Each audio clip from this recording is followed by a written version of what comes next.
இயேசு கிறிஸ்துவின் இனிய நாமத்தில் வாழ்த்துக்கள். இதனாலும் எரேமியா தீர்க்கதரிசியின் புஸ்தகம் 7ஆம் அதிகாரம் 22வது வசனத்திலிருந்து கடைசி வரையிலும் நாம் தியானிக்க போகிறோம். நேற்றைய தினத்தில் முதல் பகுதியாக கர்த்தருடைய ஜனங்கள் தேவனை பார்க்கிலும் அந்த ஆலயத்திற்கு அதிகமாக முக்கியத்துவம் கொடுத்து அந்நியர்கள் யாரும் இதற்குள்ளே வர முடியாதபடி தேவன் இதற்கு மிகப்பெரிய பாதுகாப்பை கட்டளையிட்டிருக்கிறார் என்று தங்களுக்குள்ளே நினைத்து கொண்டு தங்களுடைய கிரியைகளை தங்களுடைய செயல்களை சீர்படுத்தாமல் பாவத்தில் வாழ்ந்தபடியினால எரேமியா எப்படி சீலோ அழிக்கப்பட்டதோ, உடன்படிக்கை பெட்டி இருந்த அந்த சீலோ எப்படி அழிக்கப்பட்டதோ அதே போல் எருசலேமும் மண்மேடாக மாற்றப்படும் என்று அவர் எச்சரித்ததை நாம் பார்த்தோம். இன்றைக்கும் தேவ சமூகத்தில் இரவும் பகலும் நம்முடைய சகோதரர்கள் மேலே குற்றம் சுமத்துகிற பொருட்டு சாத்தான் தேவ சன்னிதானத்துக்கே போகக்கூடியவனாகத்தான் இருக்கிறான். யோபுவில் நம்ம தெளிவாக 1ஆம் அதிகாரம் 6ஆம் வசனத்தில் பார்க்கிறோம். தேவ புத்திரர் ஒரு நாள் தேவ சன்னிதானத்தில் போய் நிற்கும்போது சாத்தானும் அவங்க சன்னதியில் போய் நின்றான் என்று சொல்லி நம்ம பார்க்கிறோம். இரவும் பகலும் நம்முடைய தேவனுக்கு முன்பாக நம்முடைய சகோதரர்கள் மேலே குற்றம் சுமத்துகிற பொருட்டு வெளிப்படுத்தல் 12:10 பார்க்கிறோம். ஆகவே நம்ம நினைத்து கொள்ளுகிறோம், இப்படிலாம் நம்ம ஒரு பரிசுத்த ஸ்தலத்துக்குள்ளே போயிட்டோன்னா சத்துரு நம்மை தொட முடியாது என்று நினைக்கிறோம். அல்ல, நம்முடைய கிரியைகள் நம்முடைய செய்கைகள் பரிசுத்தமாக இருந்துச்சுன்னு சொன்னால் ஆண்டவர் நமக்கு ஒரு மிகப்பெரிய வேலி அடைத்து நம்மை பாதுகாக்கக்கூடியவராய் இருக்கிறார் என்கிற ஒரு உண்மையை நாம் தெளிவாக அறிந்து கொள்ள வேண்டும். அதைத்தான் எரேமியா சொல்ல முற்படுகிறார்.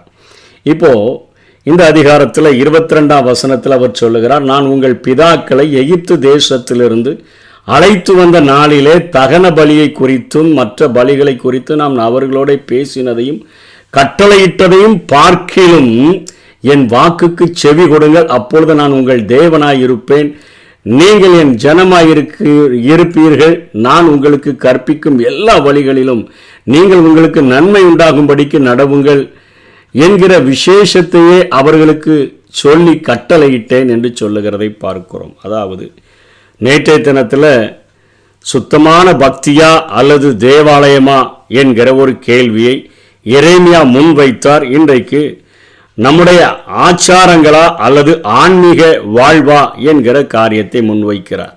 ஆச்சாரங்கள் என்பது அவர்கள் ஒவ்வொரு பாவத்திற்காக தங்கள் ஒரு மாட்டையோ அல்லது ஒரு ஆட்டையோ அல்லது 2 புறா குஞ்சுகளையோ அவர்கள் தெரிந்து கொண்டு தங்கள் வசதிக்கேற்ப அவர்கள் அந்த பாவ நிவாரணம் செய்யும்படியாக பலி செலுத்துகிறதற்கான ஆச்சாரங்கள் அவர்களுக்கு கொடுக்கப்பட்டிருந்தது. எப்படியாகிலும் திரும்ப திரும்ப அவர்கள் இந்த பலிகளை செலுத்தும் பொழுது மன சங்கடப்பட்டு மனஸ்தாபப்பட்டு அவர்கள் இந்த பாவத்தை விட்டு விடுவார்கள் என்பதற்காகத்தான், ஒரு ஆன்மீக வாழ்வினுடைய கட்டமைப்புக்காகத்தான் இந்த ஆச்சாரங்கள் அவர்களுக்கு கொடுக்கப்பட்டிருந்தது. ஆனால் அவர்கள் ஆச்சாரங்களை முக்கியத்துவப்படுத்திவிட்டு ஆன்மீக வாழ்க்கையை இழந்து விட்டவர்களாக காணப்பட்டார்கள். விசுவாசமும் ஒரு பரிசுத்தமான பக்தியுமே ஆன்மீக வாழ்வின் ஜீவனாக இருக்க வேண்டும் என்று ஆண்டவர் எதிர்பார்த்தார். அதனால தான் சொல்றாரு, அந்த பலிகளை தகன பலிகளை பார்க்கிலும் நான் அவர்களோடு கூட பேசினதை கட்டளையிட்டதை பார்க்கிலும் என் வாக்குக்கு செவி கொடுங்கள் என்று சொல்லுகிறார். ஒரு பரிசுத்தம் தான் முக்கியம், விசுவாசம் முக்கியம், அதாவது பரிசுத்த வாழ்க்கை என்பது முக்கியம். ஆச்சாரங்கள் நம்முடைய சரீரம் மாதிரி விசுவாசமும் ஆண்டவருக்கு பயப்படுகிற பயமும் பரிசுத்தமும் ஒரு சரீரத்தினுடைய ஜீவனை போன்றது என்று சொல்லுகிறார். அதாவது விசுவாசமும் தேவ பக்தியும் இல்லாத ஒரு ஆச்சார வாழ்வானது ஒரு உயிரற்ற பிணத்தை போன்றது என்பதை இங்கே எரேமியா விளக்குகிறதற்கு முற்படுகிறார். இஸ்ரவேலர்கள் ஆச்சாரங்களை முக்கியத்துவப்படுத்தி, அதாவது பலிகளை முக்கியத்துவப்படுத்தி தேவ பக்தியை கைவிட்ட பொழுது எரேமியா ஒரு மனம் திரும்புதலுக்கான ஒரு அழைப்பை இங்கே கொடுக்கிறதை பார்க்கிறோம். 1 சாமுவேல் 15ஆம் அதிகாரம் 22ஆம் வசனத்திலையும் கூட சாமுவேல் தீர்க்கதரிசி அழகாக சொல்லுகிறார். அதற்கு சாமுவேல், கர்த்தருடைய சத்தத்திற்கு கீழ்ப்படுகிறதை பார்க்கிலும் சர்வாங்க தகனங்களும் பலிகளும் கர்த்தருக்கு பிரியமாய் இருக்குமோ? பலியை பார்க்கிலும் கீழ்ப்படிதலும் ஆட்டுக்கடாக்களின் இனத்தை பார்க்கிலும் செவி கொடுத்தலே உத்தமம் என்று சொல்லுகிறதை நாம் பார்க்கிறோம். சங்கீதக்காரனும் அதைத்தான் 51ஆம் சங்கீதத்தில் சொல்லுகிறார். பலியை நீர் விரும்புகிறதில்ல, விரும்பினால் செலுத்துவேன். தகன பலிகளும் உமக்கு பிரியமானதல்ல. தேவனுக்கு ஏற்கும் பலிகள் நொறுங்குண்ட ஆவிதான். தேவனே, நொறுங்குண்டதும் நறுங்குண்டதுமான இருதயத்தை நீர் புறக்கினீர் என்று சொல்லி அங்கே ஆண்டவருக்கு செலுத்தக்கூடிய ஆச்சாரங்கள் பலிகளை பார்க்கிலும் ஆண்டவருடைய காரியங்களுக்கு வார்த்தைகளுக்கு செவி கொடுத்து கீழ்ப்படிவதே அதுதான் வாழ்க்கையில அது நமக்கு ஜீவனாக இருக்கும். ஆச்சாரம் என்பது நம்முடைய சரீரத்தை போன்றது. விசுவாசமும் தேவனுக்கு கீழ்ப்படிந்து பரிசுத்தமாய் வாழ்கிறதும் அது நம்முடைய வாழ்க்கையில ஒரு ஜீவனை போன்றது என்று சொல்லி இங்கே எரேமியா சொல்லித்தான் ஒரு பரிசுத்த வாழ்க்கைக்கு நேராக மனம் திரும்பி வரும்படியாக அவர் அழைப்பு கொடுக்கிறதை பார்க்கிறோம். ஆனால் அவங்க என்ன செய்கிறாங்க? அவர்களோ அதை கேளாமல் தங்கள் செவிகளில் சாயாமலும் போய் தங்கள் பொல்லாத இருதயத்தின் யோசனையின்படியும் இருதயத்தினுடைய அந்த யோசனை கடினத்தின்படி அவர்கள் நடந்து முன்னிட்டல்ல பின்னிட்டே போனார்கள். கொஞ்சம் ஸ்டெப்பு முன்னாடி எடுத்து வச்சு வருவாங்கன்னு பார்த்தோம். அவங்க முன்னாடி வருகிறதற்கு பதிலாக அவர்கள் பின்னாடி போயிட்டாங்க அப்படின்னு சொல்லிட்டு 25ஆம் வசனத்தில் தொடர்ந்து பேசுகிறார். எகிப்து தேசத்திலிருந்து புறப்பட்ட நாள் முதல் இந்நாள் வரையிலும் தீர்க்கதரிசியாகி என் ஊழியக்காரரை தினந்தினம் உங்கள் அண்டைக்கு நான் அனுப்பினேன். எனக்கு தேவை உங்கள் சரீரம்.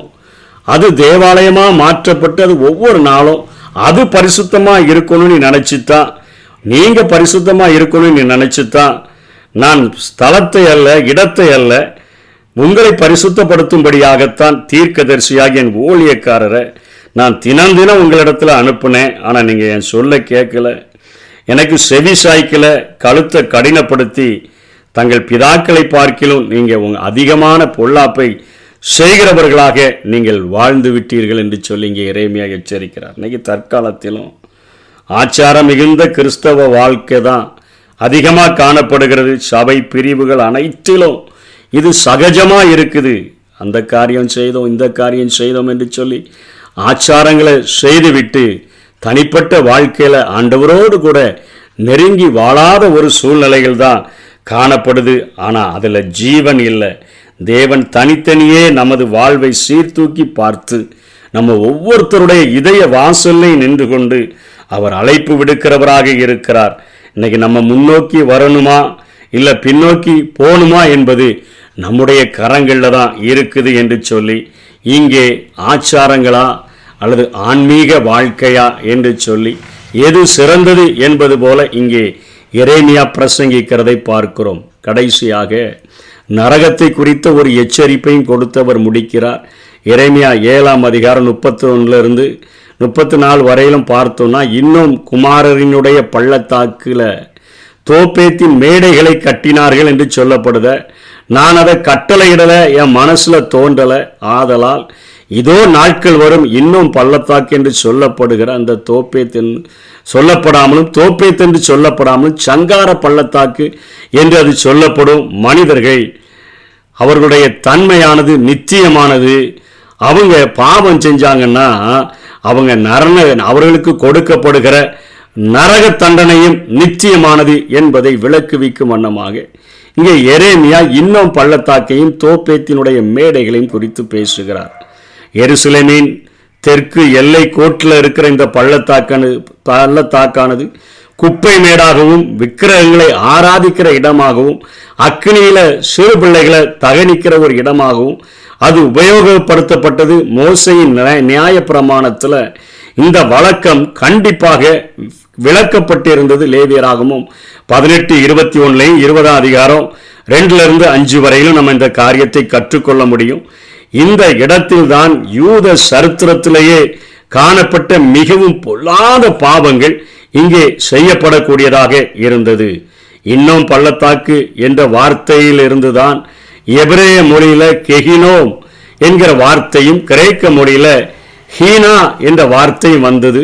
அதிலிருந்து தான் ஆங்கிலத்தில் ஹெல், நரகம் என்ற வார்த்தை தோன்றி புதிய ஏற்பாட்டில் அது உபயோகப்படுத்தப்பட்டதை பார்க்கிறோம். நரகம்தான் தேவனுடைய நித்திய நியாய தீர்ப்பு அளிக்கக்கூடிய ஒரு இடம். மனிதனுடைய வாழ்க்கை அது நித்தியமானது. அந்த அவனுக்கு கொடுக்கப்படுகிற நரக தண்டனையும் அது நித்தியமானது. மனிதனுடைய ஆத்துமாக்களுக்கு அழிவில்லை, ஒன்று நித்திய வாழ்வு, இல்லைன்னா நித்திய நரகம். அதை இயேசு கிறிஸ்துவே இந்த பூமியில் வாழும் பொழுது மார்க்கு 9ஆம் அதிகாரம் 47, 48 சொல்றாரு, உன் கண் உனக்கு இடரல் உண்டாக்கினா அதை பிடுங்கி எரிஞ்சு போடு. 2 கண்ணுள்ளவனா நீ எரி நரகத்தில் தள்ளப்படுகிறதை பார்க்கிலும் ஒற்றை கண்ணனாய் ஜீவனுக்குள்ள பிரவேசிப்பது உனக்கு நலமாயிருக்கும் என்று சொல்லி எரி நரகத்தை குறித்து பேசுகிறார். 48ஆம் வசனத்தில் அங்கே அவர்கள் புழு சாகாமலும் அக்கினி அவியாமலும் இருக்கும். இந்த அதிகாரத்தில் தேவாலயமா அல்லது சுத்தமான பக்தியா என்கிற காரியத்தில் ஆண்டவரோடு கூட தனிப்பட்ட வாழ்வில் நான் பரிசுத்தமாய் வாழ, சுத்தமுள்ள ஒரு பக்தியோடு கூட வாழ நான் விரும்புகிறேன் என்கிற காரியத்தையும், இன்றைக்கு ஆலயத்தில் நியமிக்கப்பட்டிருக்கிற அதாவது பாரம்பரிய அந்த காரியங்களா, ஆச்சாரங்களா அல்லது ஆன்மீக வாழ்க்கையா என்கிற காரியத்தில் ஆன்மீக வாழ்க்கையை தெரிந்து கொண்டு வாழ்ந்தோன்னு சொன்னால் நாம் நித்திய காலமாக அவரோடு கூட வாழ்கிற ஒரு வாழ்க்கையை பெற்றுக்கொள்ள முடியும். இல்லை என்று சொன்னால் கடைசியில் முடிக்கப்படுகிற அந்த இன்னும் பள்ளத்தாக்கு தோப்புயத்தினுடைய மேடைகள் என்று சொல்லப்படுகிறத புதிய ஏற்பாட்டில் அது நரகத்திற்கு ஒப்பிடப்பட்டு பேசப்படுகிறத நித்திய காலமாக அவர்களுடைய புழு சாகாம அக்கினி அவியாம இருக்கும். 2ஆம் அரணமாகிய அக்கினியும் கந்தகமும் எரிகிற கடல் என்று சொல்லப்படுகிறத அந்த தண்டனைகளுக்கு நாம் சென்றுவிட முடியும். நம்முடைய வாழ்க்கை இன்றைய தினத்தில் வேதத்தின் வெளிச்சத்தில் ஆராய்ந்து பார்த்து அவருடைய வார்த்தைகளுக்கு செவி கொடுத்து, ஆச்சாரங்கள் முக்கியமல்ல, உம்முடைய வார்த்தைகளுக்கு செவி கொடுப்பதே கீழ்ப்படிவதே நலம் என்று சொல்லி கீழ்ப்படிந்து வாழ்வோம். ஆசீர்வாதங்களை பெற்றுக்கொள்ளுவோம். கர்த்தர் தாமே நம்மை ஆசீர்வதிப்பாராக. ஆமே. திருபலியா உடலை படைக்கின்றே, உள்ளம் தந்துவிட்டே. உயிருள்ள திருபலியா உடலை படைக்கின்றே, உள்ளம் தந்துவிட்டே. தகப்பனே தந்துவிட்டே, தங்கிவிடும் நிரந்தரமா